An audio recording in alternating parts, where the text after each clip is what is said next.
I just want to make clear, Wendy, that I'm happy to answer questions that are, in my mind, clear enough to answer, but it should be made clear that these answers to these questions are for information basis only, and if people are intending to take any legal action, that they should consult a lawyer. So that's clear, because things change with the facts. And so if there's any facts in the questions that I'm not made aware of, proper legal advice can't be given. So these are basic informational questions and basic informational answers based on the question. Thank you for joining us today, Rocco. Yeah, glad to be back. Thanks.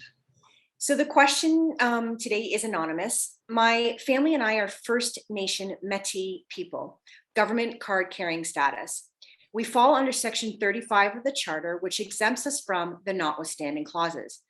We plan to travel outside of Canada without vaccination in December.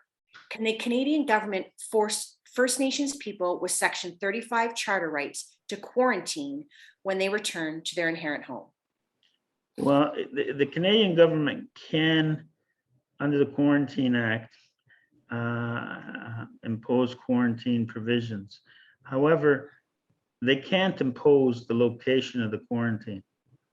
Okay, so what's typically been happening is that the federal government, given the corrupt government they are, has been mandating that they stay at the hotels owned by friends to the party.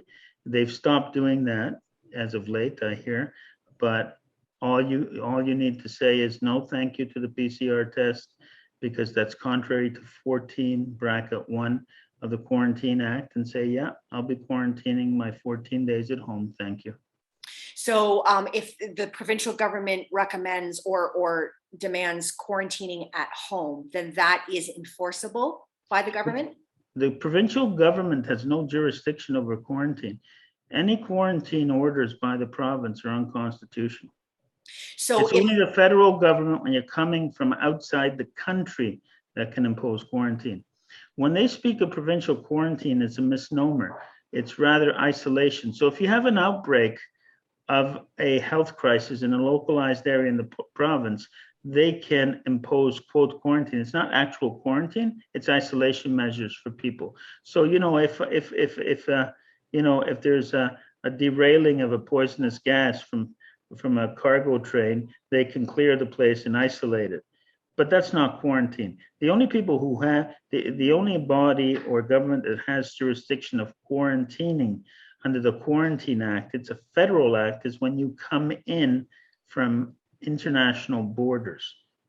Okay, so I returned from Florida, let's say, and I've been told that I have to quarantine for 2 weeks. That is enforceable, and the penalties will stick if I don't quarantine. Yes, it is. Yeah. Okay, thank you for that. Okay. We are Canadians. We are free. It's meant to be. From sea to shining.